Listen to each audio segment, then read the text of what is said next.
Assalamualaikum warahmatullahi wabarakatuh. Waalaikumsalam warahmatullahi wabarakatuh. Sebelum memulai pembelajaran kita hari ini, nanti kita mengucapkan doa dulu yang dipimpin oleh Ananda Ahmad Dia. Tadi bismillah. Amin. Angkat tangannya anak-anak. Amin. Amin.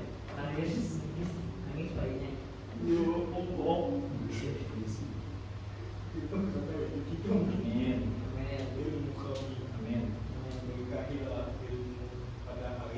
Amin. Amin.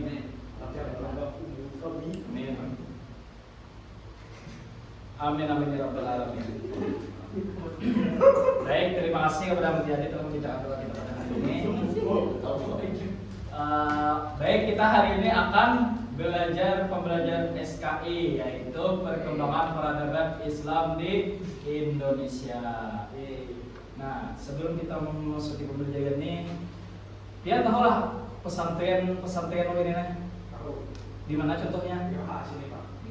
Nah, itu tuh akibat adanya peradaban Islam di Indonesia pada zaman dulu. Nah, jadi sejarah tuh adanya pesantren itu karena ada sejarah zaman dulu dan akan kita bahas pada pertemuan kali ini.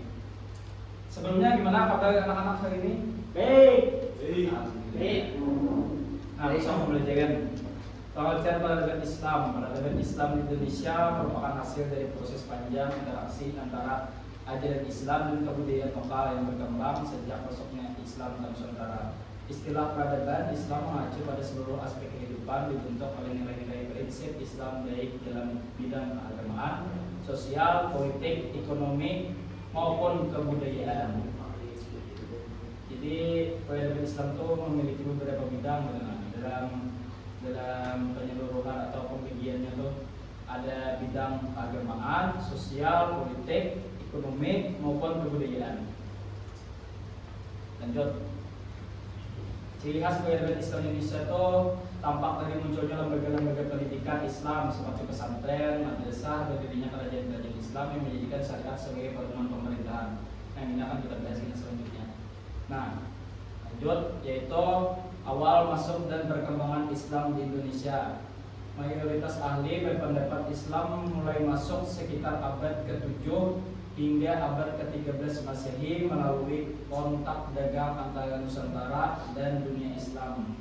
Jadi masuknya Islam ke Indonesia itu sekitar abad ke-7 sampai 13 Masehi. Ada 4, melalui perdagangan, melalui perkawinan, melalui peranan ulama dan sufi, dan melalui kerajaan Islam awal. Melalui perdagangan, Islam masuk ke Indonesia terutama melalui kegiatan perdagangan yang dilakukan pedagang Muslim dari Arab, Persia, dan India. Jadi ada 3 negara tadi yang membawa Islam ke Indonesia, yaitu ada apa tadi? Arab, Persia, India. Ya, terus. Saat berdagang, pelabuhan-pelabuhan Nusantara mereka berinteraksi dan hidup bersama masyarakat setempat sehingga ajaran Islam menyebar secara damai melalui hubungan sosial, keteladanan dan perkawinan dari pusat-pusat dagang di pesisir Islam kemudian berkembang ke berbagai wilayah Indonesia. Nah, itu melalui perdagangan dari ini. Lanjut melalui perkawinan. Islam juga menyebar ke Indonesia melalui perkawinan antara pedagang Muslim dengan perempuan penduduk lokal. Dalam tradisi saat itu, keluarga yang menikah dengan seorang Muslim biasanya mengikuti agama suami, sehingga istri dan keturunannya menjadi bagian dari komunitas Muslim. Dari keluarga-keluarga inilah muncul komunitas Muslim baru yang makin besar jumlahnya karena perkawinan terjadi secara natural dan damai. Penyebaran Islam berlangsung tanpa paksaan dan terasa lebih mudah diterima oleh masyarakat. Jadi melalui perkawinan ini termasuk juga dengan penyebaran Islam. Ya kayak pedagang-pedagang India, Arab tadi kawin lawan penduduk lokal. Jadi makanya banyak penyebaran Islam itu melalui perkawinan. Lanjut, peranan ulama dan sufi. Ulama dan sufi berperan besar dalam penyebaran Islam di Indonesia melalui pendekatan yang damai, lembut dan sesuai dengan budaya lokal. Mereka mengajarkan Islam lewat teladan, pendidikan, serta penggunaan seni dan tradisi setempat sehingga masyarakat mudah menerima ajaran baru tersebut. Lanjut yang keempat, bukti kerajaan Islam awal. Bukti kerajaan Islam awal di Indonesia seperti Samudra Pasai, Perlak, dan Demak menunjukkan bahwa Islam telah diterima dan berkembang menjadi kekuatan politik di Nusantara. Keberadaan kerajaan-kerajaan ini menegaskan bahwa Islam tidak hanya hadir melalui hubungan dagang dan budaya, tetapi juga telah menjadi bagian penting dalam sistem pemerintahan.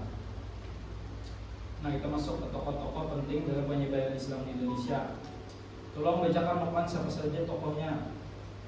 Yang pertama Wali Songo, Ya, bagus. kedua Sultan Malik Al-Saleh, ketiga Sultan Agung, Ya. dan yang terakhir Hadiratus Syekh Hasyim Asy'ari dan Kiai Haji Ahmad Dahlan. Nah, sebelumnya tahulah Syekh Hasyim Asy'ari lawan Kiai Haji Ahmad Dahlan ini sebagai tokoh apa? Belum tahu Pak. Belum tahu. Jadi kita akan bahas. Nah, yang pertama Wali Songo dulu. Wali Songo adalah sembilan ulama menyebarkan Islam di Jawa dengan cara damai dan bijaksana.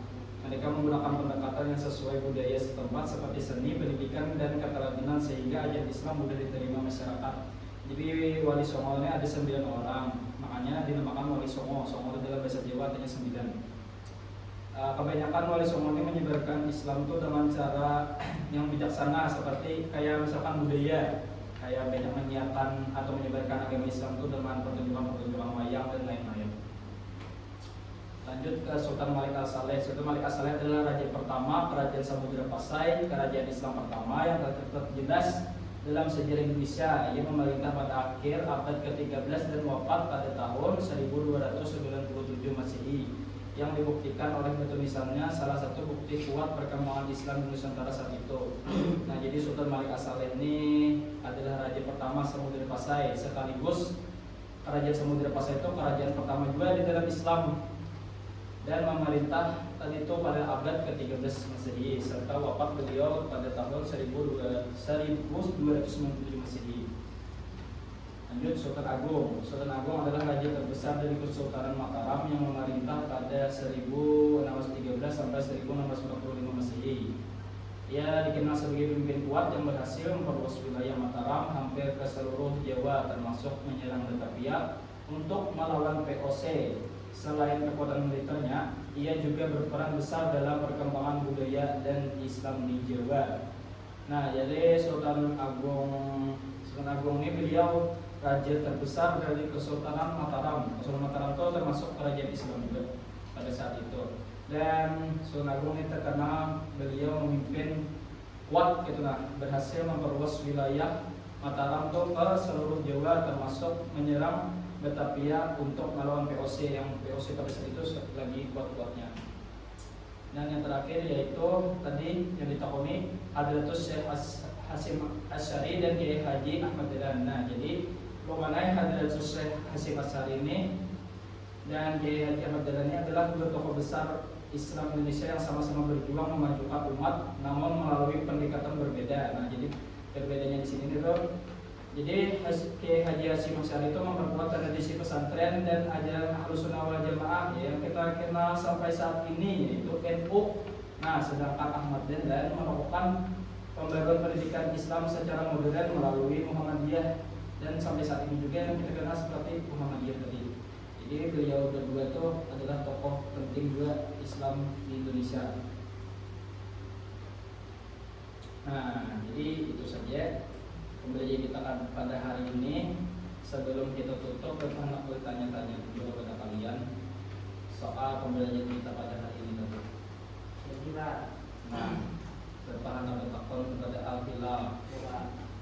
Tadi awal masuk perkembangan Islam itu pada abad keberapa? Abad perkembangan Saleh. Ya. 16 Pak. Itu Pak. Salah. Kita Salah. 7. Ya, sampai kira-kira iya. Iya. Ini masih kira-kira itu namanya pada abad ke-7 sampai abad ke-13 kira-kira situ. Di sampingnya Lukman ada 4 tadi apa saja? Melalui apa saja Melalui perdagangan, Pak. Ya, 1. Kita perkawinan, 2. peran ulama, 3. terus melalui kerajaan Islam. Iya, bagus. Tepuk tangan. Yeay, Lukman. Iya, kalian 2 sudah, 2 lagi belum dari pertanyaan. Ini sudah. Nah, ini. Jadi tadi tokoh-tokoh yang Bapak sebutkan tadi ada 4 yang melalui peran budaya tadi. Tokoh yang mana? Ahmad Riyadi. Ya, betul. Tangan. Nah, Seko lagi Ahmad Faisal lagi nama. Nah, Sultan Malik As-Saleh ini beliau wafat pada tahun berapa? 12 miliar. Ya, betul. Iya, bagus. Nah, mungkin itu saja pembelajaran kita pada hari ini. Karena Bapak rasa kalian sudah memahami sedikit mungkin gitu kan. Ya paling tidak adalah paham kan Bapak tahun ini dapat saja menjawab. Mungkin ini saja yang dapat Bapak sampaikan sebelum kita mengakhiri pembelajaran pada hari ini. Bapak minta untuk berdoa. Kita baca Alhamdulillah. Ya mungkin ini saja yang dapat Bapak sampaikan. Mohon maaf apabila ada kesalahan kata. Wassalamualaikum warahmatullahi wabarakatuh.